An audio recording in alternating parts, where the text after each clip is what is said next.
नमस्कार। स्वागत है आपका हमारे इस विशेष कार्यक्रम में। दर्शकों, आज हम एक ऐसे व्यक्ति से बातचीत करेंगे और एक ऐसे विषय पर बातचीत करेंगे जो हर व्यक्ति के लिए जरूरी है। तो मैं सबसे पहले परिचय कराना चाहूँगा। हमारे साथ उपस्थित हैं प्रभाशंकर पाठक जी, जो अधिवक्ता हैं। आप उत्तर प्रदेश कर अधिवक्ता कल्याण समिति के प्रांतीय अध्यक्ष हैं और गोरखपुर में चूंकि आप प्रैक्टिस करते हैं तो गोरखपुर में भी अधिवक्ता संघों से आप जुड़े हैं। अभी इन्हीं की जुबानी में मैं इनकी पूरी कहानी आपके समक्ष प्रस्तुत करूंगा।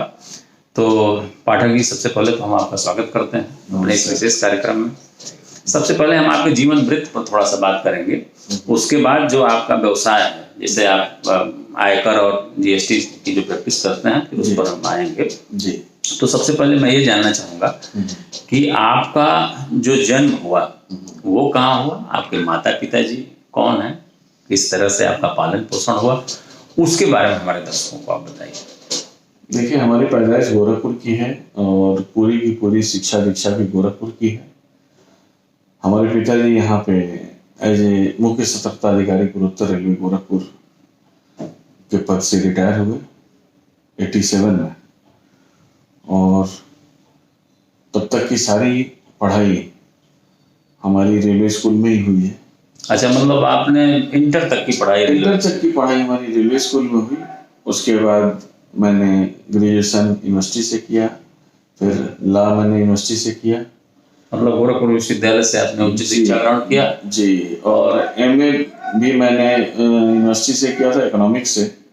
उस समय मैं वहाँ का अध्यक्ष था इकोनॉमिक्स एसोसिएशन का, गोरखपुर यूनिवर्सिटी का। अच्छा। और बाकी जो है फिर उसके बाद ला की पढ़ाई वहाँ से हुई। आप कितने भाई बहन हैं? हम लोग 4 बहन और 2 भाई हैं। अच्छा, तो विधि व्यवसाय के क्षेत्र में आप हैं या आपके और भी कोई भाई? नहीं, हमारे यहाँ इस व्यवसाय में पहले नहीं कोई था और अभी भी कोई नहीं है। मैं इकलौता हूँ जो इस व्यवसाय में था। तो आपकी कैसे इच्छा, जैसे होता है ना कि जैसे पिता अगर सरकारी सेवा में हो तो लड़के को भी सरकारी सेवा में ले जाना चाहता है, तो कहाँ से? ऐसा कुछ नहीं था। हमारे पिताजी की कोई ऐसी पाबंदी नहीं थी कि आप ये करो। हाँ, ये है कि हमारे पिताजी का पालन पोषण यहाँ पे अंग्रेजों के समय में जूरी के मेंबर हुआ करते थे पंडित चंद्र प्रसाद पाठक जी, जो हमारे बाबा जी थे। अच्छा, तो उनका एक बैकग्राउंड एक कह सकते हैं कि था। तो लेकिन उनसे मेरी कभी मतलब उनके जीवित रहते कभी हमारा मुलाकात नहीं हुई थी। और पिताजी जो है वो प्रशासन मतलब इस तरह के रेलवे की सर्विस में थे। हाँ, मेरा ये था कि मैं कंपटीशन की तैयारी और बाकी सब कुछ करने के उपरांत जो है वो इस व्यवसाय में आ गया। बिल्कुल।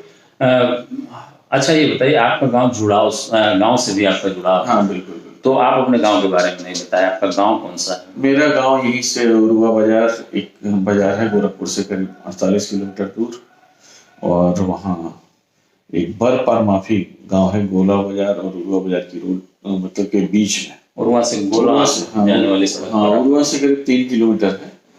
तो वहाँ पे बरपार माफी एक गांव है, मैं वहीं से बिलोंग करता हूँ। अच्छा, तो ग्रामीण परिवेश में आपकी कोई शिक्षा दीक्षा नहीं हुई? प्राथमिक शिक्षा भी आपकी शहर से? मेरी सारी शिक्षा शहर से हुई। प्राथमिक शिक्षा मेरी मॉन्टेसरी स्कूल से हुई। उसके बाद 5th तक वहां से हुई। 6th से मैं रेलवे स्कूल का अच्छा इंटरमीडिएट तक छात्र रहा। आप रेलवे स्कूल से आप पढ़े। अच्छा पाठक जी, आपकी शादी कब हुई? 91 में मेरी शादी। 91 में, तो यानी जब आप, हमें लगता है कि विधि के छात्र रहे हो? विधि का प्रथम वर्ष में छात्र था, तब मेरी शादी हुई। अच्छा, कितने बच्चे? पत्नी आपकी क्या करते हैं? पत्नी हमारी गृहिणी है। अच्छा, वैसे संगीत में वो रुचि उनकी ज्यादा? संगीत में रुचि है और संगीत में उन्होंने प्रभाकर भी किया हुआ है। आपके बच्चे कितने हैं? मेरे 2 बेटे हैं, 1 बिटिया है। अच्छा, बड़ा बेटा मेरा इंजीनियर है और बिटिया भी मेरी MBA कर चुकी है और दोनों की शादी हो चुकी है। अच्छा, 2 लड़के हैं ना, एक लड़की की शादी भी नहीं हुई है। नहीं, लड़की और लड़के की शादी हो चुकी है। एक छोटा लड़का है जो 9th में है, अच्छा अच्छा, वो अभी अभी एलएफएससी 9th छोटा। की पढ़ाई कर रहा है। तो इस समय आपके परिवार में कौन कौन लोग, माता पिता हैं आपके? नहीं, माता पिता का हमारे देहांत हो गया था 2005 में। अच्छा, और तो अब आपका जो है परिवार, पत्नी और जी बच्चे। जी अच्छा, पाठक जी, चूंकि आप मैंने सवाल पहले किया ही था कि पिताजी आपके सेवा में थे, फिर आप वकालत में आ गए। तो मान लीजिए ठीक है, ये आपकी इच्छा रही होगी, आप वकालत की पढ़ाई आपने किया और आप आज विधि व्यवसाय में हैं, लेकिन आपने जो है आयकर और व्यापार कर को चुना प्रैक्टिस के लिए। अधिकांशतः लॉ की पढ़ाई करने वाले लोग जो है सिविल में, फौजदारी में जाना चाहते हैं, लेकिन आप क्यों आयकर और व्यापार कर की तरफ गए, क्या बताएंगे? नहीं, हमारा थोड़ा सा जो अपनी सोच थी, और चूंकि हम ऐसे परिवेश से थे, मैंने स्टार्ट तो किया था क्रिमिनल से। अच्छा, लेकिन वहाँ की कुछ परिस्थितियों को जब मैंने देखा और हमें अच्छा नहीं लगा कि मजबूर आदमी, गरीब आदमी, उससे मैं पैसे लूं, और वो बड़ी मतलब जैसे हमें लगता था कि वो बड़ा कष्ट से मुझे पैसे देता है। तो हमारी सोच ऐसी थी कि हमने वो प्रैक्टिस केवल 6 महीने की थी, और अच्छे अच्छे हमारे सीनियर बहुत अच्छे थे, उनके बहुत अच्छे केसेस थे, लेकिन हमें संतुष्टि नहीं मिलती थी कि एक गरीब आदमी से और वो अपनी धोती में से पैसे निकाल के धीरे से दे, छिपा करके कि वकील साहब देख ना ले कि मेरे पास कितने पैसे हैं। तो फिर मैंने उसको वो 6 महीने के बाद मैं प्रैक्टिस छोड़ दिया। मतलब बड़ों से पैसा निकालने के लिए आपने सोचा कि बड़े लोगों से पैसा लें। तो फिर मेरा ये उम्मीद हुई कि भाई खुशहाल लोगों से पैसे लो, जो देने में भी सक्षम है और वो देते भी हैं खुश होकर। अच्छा, वहाँ का एक हम आपको घटना बताएं जिसने हमें बहुत अच्छा वहां अंदर से उद्वेलित कर दिया। एक सिंपल सा केस था, मर्डर का केस था। अच्छा, जिसमें भाई चश्मदीद गवाह था। अच्छा, और बड़े भाई का मर्डर हुआ था। वो भाई जो चश्मदीद गवाह था, एक केस में विपक्षी से पैसे लेकर हॉस्टाइल हो गया। अच्छा अच्छा अच्छा, ये मेरे को जैसे एकदम बिल्कुल अंदर से बड़ा मतलब भाई, सगा भाई, और अचंभा कर देने वाली बात थी कि न्याय दिलाने के लिए तो हम तैयार हैं, लेकिन जो न्याय, हाँ, जो साक्षी है, उसमें साक्षी है जिसकी बड़ी जो हमारी मदद कर सकता है, बहुत महत्वपूर्ण भूमिका में है, वही हॉस्टाइल हो गया। तो बड़ा मतलब मुझे ऐसा लगा कि यार ये जो है ठीक नहीं है, ये क्षेत्र सही है। मेरे मतलब जो भी कहिए, उस समय हमारे अंदर ऐसी चीज आई, तो मुझे मतलब समय नहीं लगा। फिर मैं थोड़ा 1 आध हफ्ते तक मैं उसको थोड़ा सा क्षमता अपनी बढ़ाता रहा कि सहल नहीं हो पाया, तो फिर मैं उसको जो है फिर आयकर और बिल्कुल, तो फिर मैं आयकर और व्यापार कर की तरफ। नहीं, बहुत अच्छा। ऐसा है ना कि कोई भी क्षेत्र जो है भाई, हर क्षेत्र में लोगों की जरूरत है। तो आपकी जो इच्छा थी, या आप वहाँ फिट अपने आप को सही पा रहे थे?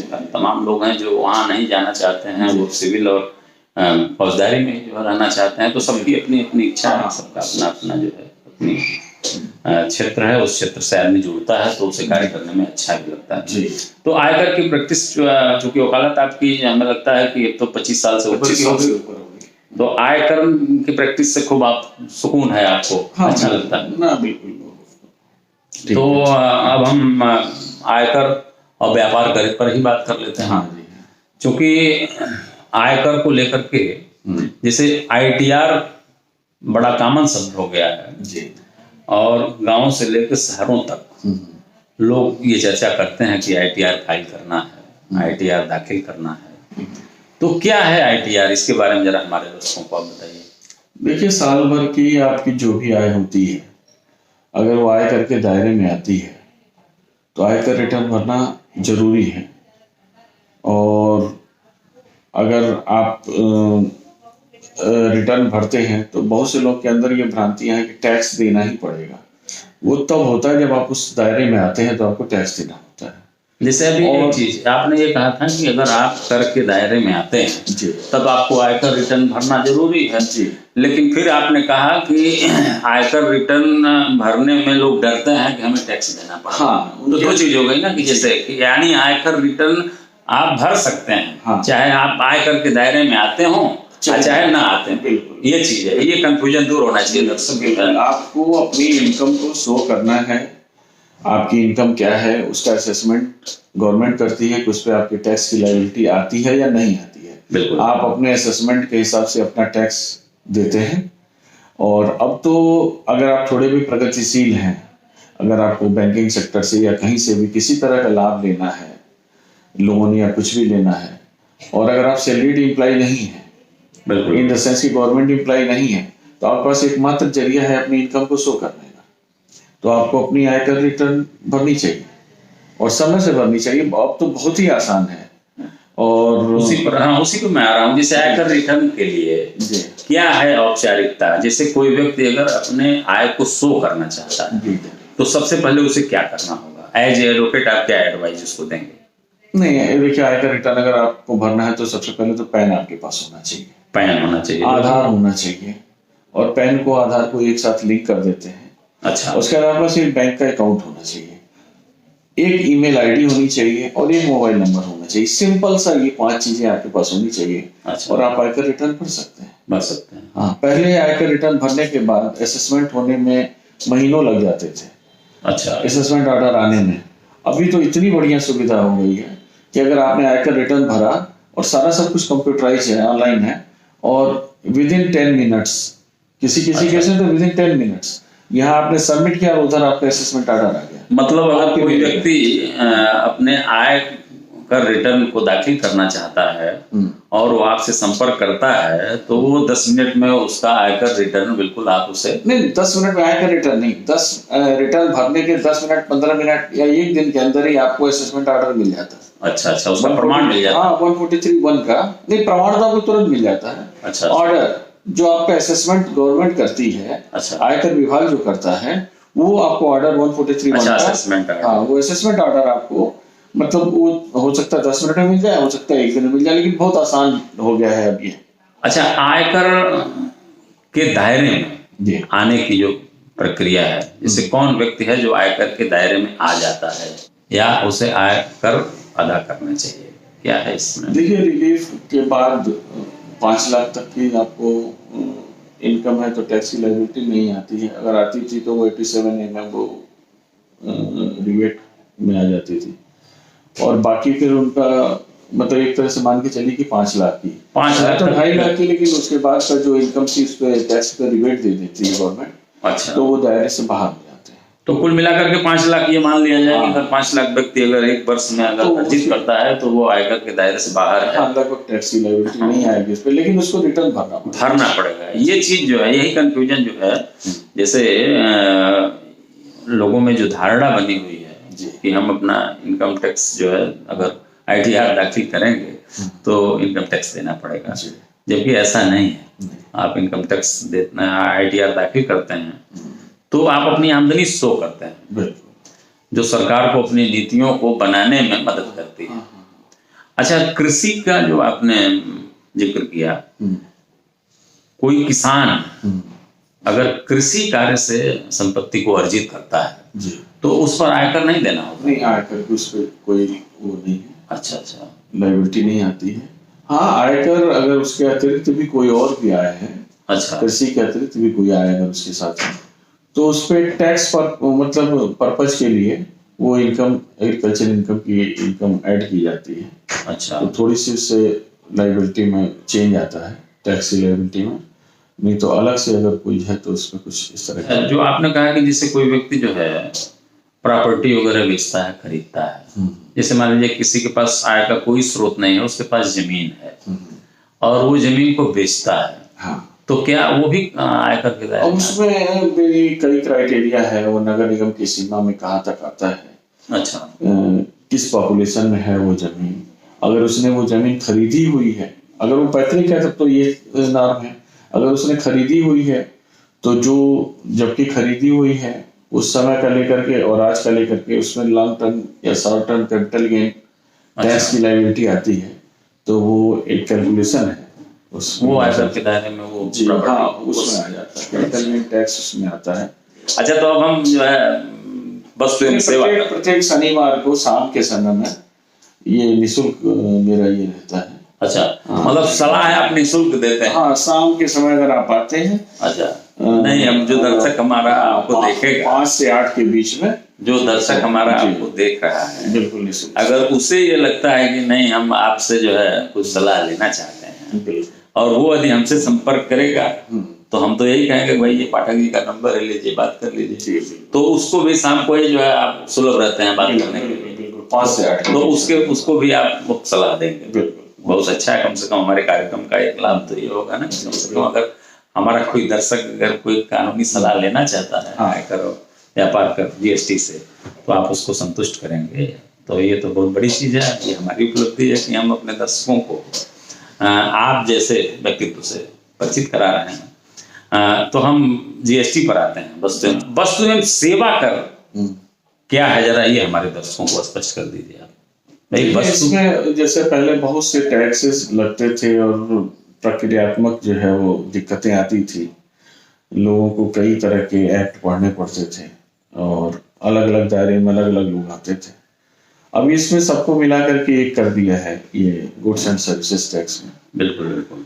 और अब ये प्रक्रिया थोड़ी आसान हो गई है, लेकिन अभी भी जो है वो थोड़ा सा इसमें डाउट है। अभी तो एक केरल हाई कोर्ट का या कौन सा अभी 3-4 दिन के पहले कोई जजमेंट आया, तो उसने इसको ऐसे डिफाइन किया कि चंद्रमा को समझना, चंद्रमा पे जाना और जीएसटी को समझना दोनों बराबर है। तो उसने इतना लेंथी इसको बता दिया है।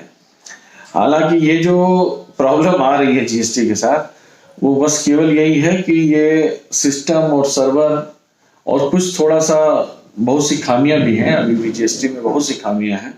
तो ये जो आसान सरलीकरण की जो प्रक्रिया हुई, तो वास्तव में उतना सरल हो नहीं पाया जैसे इनकम टैक्स हो गया। अच्छा। उस तरह से वो सरल नहीं हो पाया। तो अभी भी बहुत सी खामियां, मतलब तमाम सारे टेक्निकलिटी बहुत बढ़ गई है, बहुत से कॉम्प्लिकेशंस बढ़ गए हैं। बिल्कुल। और बहुत से लोगों के पास अभी भी नॉलेज नहीं है, व्यापारी भी हो या और लोग भी हो। हाँ, तो मतलब इसका बहुत बड़ा स्कोप है, दायरा बहुत बड़ा है, स्कोप है, इसको समझना आसान नहीं होता है। अभी तो लोगों ने रिटर्न भरे हैं, वो धीरे धीरे रजिस्ट्रेशन की प्रक्रिया तो बहुत आसान कर दिया, लेकिन आगे जो लोग रिटर्न भर रहे हैं सब बहुत सी गलतियां हो रही हैं। अच्छा। बहुत सी गलत आईटीसी लोग क्लेम कर ले रहे हैं, वो धीरे धीरे नोटिस आनी शुरू हो गई है सब लोगों के पास। अच्छा अच्छा। तो वस्तु और सेवा कर से तात्पर्य मेरा ये था कि जैसे वस्तु जो है, चूंकि जो व्यापार कर हुआ करता था जी, तो अब जो कोई वस्तु जो है जब विक्रय की जाती है या खरीदी जाती है तो उन वस्तुओं पर क्रय देते हैं तो वो वस्तु कर है। हाँ। और अगर हम कोई सेवा दे रहे हैं, हाँ, जैसे मान लीजिए कि कोई चिकित्सक है जो अपनी सेवा दे रहा है, उसमें कोई प्रोडक्ट नहीं वो दे रहा है, अधिवक्ता है वो अपनी सेवा दे रहा है, या कोई ज्योतिषी है जो अपनी सेवा दे रहा है। अभी ये लोग तो नहीं दायरे में है, लेकिन जैसे होटल हुए, रेस्टोरेंट हुए, ब्यूटी पार्लर्स हुए, हाँ बिल्कुल बिल्कुल, ये लोग जो हैं ये लोग उस दायरे में, हाँ, इन सेवा के दायरे में आ रहे हैं। और जैसे आपके नर्सिंग होम्स हुए, बाकी और सब जगहों पे, तो वो सेवा करके दायरे में, वो सेवा करके दायरे में जो पहले आते थे वो इसमें भी अभी आ रहे हैं। और थोड़ा सा सरलीकरण यही है कि बहुत से लोग दोनों काम एक साथ करते थे, तो जैसे कुछ सेवाएं भी देते थे, कुछ सेल भी करते थे, तो ये उनके लिए थोड़ा सा आसान किया है ये। अच्छा, मतलब एक व्यक्ति सेवा कर और वस्तु कर दोनों अदा कर सकता है। हाँ बिल्कुल बिल्कुल, वो एक ही साथ है, जीएसटी में दोनों एक ही, इसीलिए जो है एक साथ उसको तो अगर जैसे मान लीजिए कि कोई दुकानदार है, छोटा दुकानदार है जी, तो उसको भी जीएसटी में पंजीकरण कराना जरूरी है? नहीं, जैसे 20 लाख से नीचे का व्यापारी है तो उसको नहीं कराना जरूरी है, लेकिन कुछ ऐसी प्रक्रियात्मक दिक्कतें आ जाती हैं कि अगर मान लीजिए अगर आप अनरजिस्टर्ड हैं और किसी रजिस्टर्ड को आप सामान बेचना चाहते हैं, लेना चाहता है वो, तो उसको आईटीसी का लाभ नहीं मिलेगा। इसलिए आपकी भी मजबूरी हो जाती है कि आप रजिस्टर्ड हो जाए, जिससे आपकी सेल बढ़े। बाकी चीजें बढ़िया। आप चाहे तो बिना रजिस्ट्रेशन के कर सकते हैं, लेकिन कुछ प्रक्रियात्मक दिक्कतें हैं, ऐसी कुछ सिस्टम में है कि अगर आप नहीं करेंगे तो आप अच्छे व्यापारी नहीं हो पाएंगे। अच्छा, तो इस स्थिति में सभी मतलब मार्केट में अगर आपको बने रहना है, कंपटीशन में बने रहना है, तो आपको रजिस्ट्रेशन तो कराना ही पड़ेगा। अगर आप उस स्तर पे अपने बिजनेस को बढ़ाना चाहते हैं, वो छोटे स्तर पे काम करना चाहते हैं, तो फिर रजिस्ट्रेशन की जरूरत नहीं है। मतलब 20 लाख तक का दायरा है, अगर आपका 20 लाख तक जो है। गवर्नमेंट का ये है कि 20 से नीचे के अगर आप हैं तो रजिस्ट्रेशन नहीं भी कराएंगे तो भी काम चल जाएगा। जी। अच्छा, अगर कोई व्यापारी अगर अपना रजिस्ट्रेशन कराना चाहता है जी, तो उसको क्या करना होता है, क्या खर्चे आते हैं? अगर कोई सामान्य व्यक्ति चाहता है कि वो रजिस्टर्ड हो जाए तो उसके लिए क्या करना होता है? बहुत सिंपल सा वही प्रक्रिया है। अच्छा, आधार चाहिए, पैन चाहिए, एक फोटो चाहिए होती है, ईमेल आईडी और फोन नंबर, अच्छा, और साथ में उसका बैंक का अकाउंट, और जिस एड्रेस पे वो काम करना चाहता है उसका एक एड्रेस प्रूफ चाहिए, चाहे वो रेंट एग्रीमेंट दे दे, चाहे बिजली का बिल दे। इस तरह से बहुत छोटी मतलब निवास का प्रमाण पत्र चाहिए? नहीं, निवास और व्यापार स्थल का। अच्छा, जहाँ वो व्यापार करना चाहता है उस स्थल का भी प्रमाण दे देगा। सिंपल सा स्टेप। अगर कोई व्यक्ति अपने घर में अगर वो कर रहा है तो घर के गाँव में, अगर कोई बिल्कुल छोटे कस्बे में, हाँ, तो घर का ही सारा प्रूफ दे दे और उसमें वो दुकान कर, बिल्कुल एड्रेस प्रूफ चाहिए होता है गवर्नमेंट को। लेकिन अगर वो आयकर या व्यापार कर कार्यालय, मान जीएसटी की बात हो रही है, तो अगर व्यापार कर कार्यालय पर आना चाहता है तो गोरखपुर जनपद में उस कहाँ आना होगा, कहाँ पर कार्यालय? ये तारामंडल पे स्थित है। अच्छा, जीएसटी का ऑफिस वहाँ आ सकता है, और रेलवे स्टेशन के सामने सेंट्रल जीएसटी का ऑफिस है।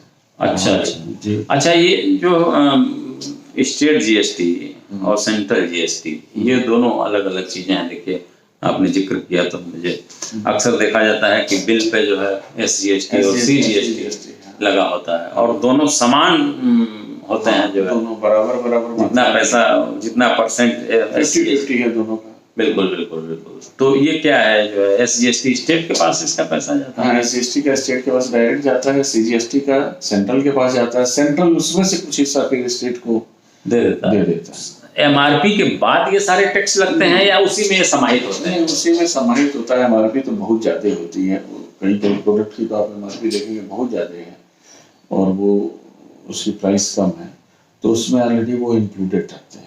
अच्छा, मतलब जो प्राइस आपसे लिया जा रहा है, जो आप खरीद रहे हैं, उसमें वो टैक्स जो है समाहित होता है। हाँ, बिल्कुल। और वो जो रसीद देते हैं उस पर वो बताते हैं, सिर्फ दिखाते हैं कि इसमें उसी प्राइस से उसको मेंशन करते हैं कि इसमें इतना आपका टैक्स का पोर्शन है, और इसमें इतनी इसकी जो है वो टैक्सेबल वैल्यू इतनी थी, और उसमें टैक्स इतना इंक्लूड करके तो टोटल वैल्यू आई। बिल्कुल। तो हमें लगता है कि हम अपने दर्शकों को हम लोग जो है जीएसटी के भी बारे में तमाम सारी जानकारी दे चुके हैं। बाकी अगर उसे और अधिक जानकारी की जरूरत होगी तो आपसे संपर्क करेगा। अच्छा, अब थोड़ी सी चर्चा हम कर लें। इस समय जो हम आपसे बात कर रहे हैं, तो इस समय उत्तर प्रदेश समेत 5 विधानसभा राज्यों में विधानसभा के चुनाव चल रहे हैं जी। और हम लोग उत्तर प्रदेश के गोरखपुर जिले में हैं, तो गोरखपुर इस समय मुख्यमंत्री का शहर है, योगी आदित्यनाथ जी हम इसी शहर के हैं। तो चुनाव के सिलसिले में अगर मैं आपसे बात करूं, जो राजनीतिक परिदृश्य है इस समय, तो उस दृष्टि से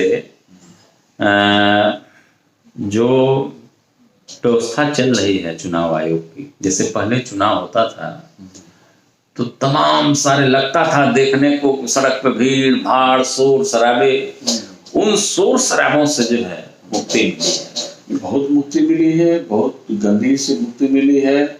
और आपको एक पोस्टर, एक बैनर, चाहे वो किसी का भी हो, चाहे वो किसी इवन मुख्यमंत्री का भी अगर है, अभी भाई आज की डेट में तो मुख्यमंत्री योगी आदित्यनाथ जी हैं, तो उनकी भी तस्वीर आपको कहीं पोल पे और कहीं बैनर में दिखाई नहीं देती। तो चुनाव प्रक्रिया में तो बहुत बड़ा ये सुधार आया है। हाँ, कि अधिसूचना जारी होने के दिन से ही बिल्कुल सारे पोस्टर बैनर गायब हो गए, और बड़ा रचनात्मक ये सुधार है। और बहुत स्वागत योग्य है। अब इसमें सबसे बड़ी दिक्कत ये होती है कि एक जो मेंटेलिटी बनी हुई थी लोगों को, जैसे एक उत्सव का माहौल होता था तो लोगों को लगता था कि चुनाव है, चुनाव है, चुनाव है, ख्याल रहता था कि फला। नहीं, अब तो बहुत, अब तो सारी पब्लिक भी बहुत होशियार है। पब्लिक 365 दिन लोगों को देख रही है, और अब वो नहीं है कि 2-4 दिन आप हल्ला करके और कुछ प्रोपेगेंडा करके या प्रचार करके आप कोई किसी का मतदान प्रभावित कर दें। अब पब्लिक आपको रेगुलर देख रही है, 5 साल से देखती है, फिर वो अपना विचार, मतलब वो आकलन कर लेती है। और आजकल जो सोशल साइट का जमाना है, इस सोशल साइट का जो जमाना है उस पर भी लोगों को आसानी से हर चीजें उपलब्ध हैं जो है, बहुत जागरूक। और जरूरत इसमें जैसे जो चुनाव आयोग का जो प्रयास है वो कि अधिक से अधिक जागरूकता बढ़ाई जाए, बताया जाए कि भाई फला डेट को आपके यहाँ जो है चुनाव है और मतदान आप अवश्य करें। तो हम चाहेंगे कि आप भी हमारे दर्शकों को आप मतदान की अपील करें कि भाई मतदाता के रूप में जो मतदाता है वो मतदान अवश्य करें। तो हम चाहेंगे मैं सारे दर्शकों से ये अपील करता हूँ कि आप मतदान में अपने अंतःकरण की आवाज सुन करके मतदान करें, निर्भीक होकर मतदान करें और देश के विकास के लिए मतदान करें। बिल्कुल बिल्कुल, ये हमारा कर्तव्य है। मतदान जो है हम करते हैं तो एक सरकार का निर्माण करते हैं, और सरकार हमारे कल्याण के लिए कार्य करती है। तो बेहतर सरकार की का जो स्वरूप है वो हमारे उस मतदान, लोकतंत्र में जनता के पास यही मौका है। ये बहुत, और ये महापर्व है, 5 साल बाद आता है।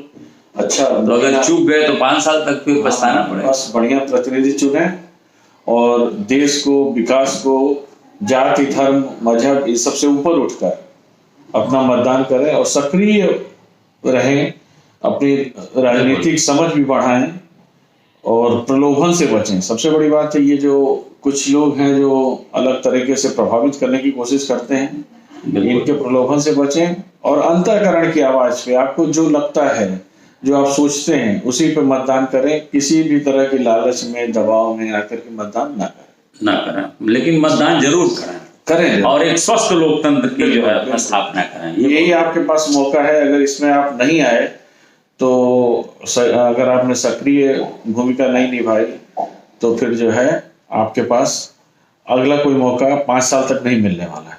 अच्छा, एक चीज और मैं जानना चाहता हूँ पाठक जी, आप चूंकि गोरखपुर शहर में आप वकालत करते हैं और उत्तर प्रदेश के मुखिया इस समय योगी आदित्यनाथ जी हैं, सीएम सिटी में आप के रहने वाले हैं, वहाँ आप भी व्यवसाय कर रहे हैं, तो इसमें जो है मुख्यमंत्री जी के कार्यों पर अगर हम थोड़ा सा चर्चा करें तो विकास कार्य तो अपने शहर में, गोरखपुर में बहुत हुआ है, अद्भुत हुआ है। इतनी हम लोग कभी कल्पना नहीं कर सकते थे कि गोरखपुर शहर इस तरह का हो जाएगा। बिल्कुल, बहुत सुधार। हाँ, अगर आप शहर में आ रहे हैं तो 4 लेन से ही आएंगे, शहर से बाहर निकल रहे हैं तो आपको 4 लेन ही मिलना है, और अब तो 6 लेन और एक्सप्रेसवे की भी तैयारी चल रही है गोरखपुर शहर के अगल बगल में। तो आपके क्षेत्र में जो है, जो आयकर और व्यापार कर के क्षेत्र में, आयकर तो सेंट्रल गवर्नमेंट का मामला होता है, लेकिन व्यापार कर के क्षेत्र में भी माननीय मुख्यमंत्री जी का जरूर कुछ योगदान होगा। हाँ, नहीं, बहुत बढ़िया योगदान है। और थोड़ा सा बताएं ना, जीएसटी में थोड़ा सा बस प्रक्रियात्मक थोड़ा सा सुधार हो जाए, कुछ अगर पेट्रोल और डीजल की कीमतों को अगर जीएसटी के दायरे में ले दिया जाए तो महंगाई पे बहुत सा नियंत्रण हो सकता है। सरकार, हमको लग रहा है, इस पर विचार कर रही होगी, क्योंकि जनता के अंदर बहुत रोष है इस तेल की महंगाई को लेकर बहुत रोष है, और उससे पूरी समझिए कि केवल डीजल और पेट्रोल महंगा होने से सारी अर्थव्यवस्था पे असर पड़ रहा है, और सरकार इस पे इसको ध्यान देना चाहिए। बिल्कुल ध्यान दे रही है। अभी कुछ रेट उन्होंने कम भी किया है, लेकिन अगर इसको जीएसटी में ले आते हैं, चूंकि इनके अकेले बस का नहीं है, सारे राज्यों की सहमति की भी जरूरत है, तो नहीं आ पा रहा। लेकिन अगर ये आ जाए तो हमें लगता है कि अर्थव्यवस्था और तेजी से बढ़ेगी। मतलब डीजल और पेट्रोल जो डिमांड चल रही है, लोग कह रहे हैं कि इसको अगर जीएसटी के दायरे में लाया जाएगा तो इससे आम जनमानस को बहुत लाभ होगा, और जब राहत मिलेगी तो व्यापार बढ़ेगा तो सरकार की भी आमदनी बढ़ेगी। पाठक जी, हम लोगों ने आपके जीवन वृत्त से लेकर आपके व्यावसायिक पहलू को देखते हुए और बड़े ही महत्वपूर्ण जो है बिंदुओं पर आयकर और जो व्यापार कर है जीएसटी अपने आप में एक बहुत बड़ा मुद्दा है।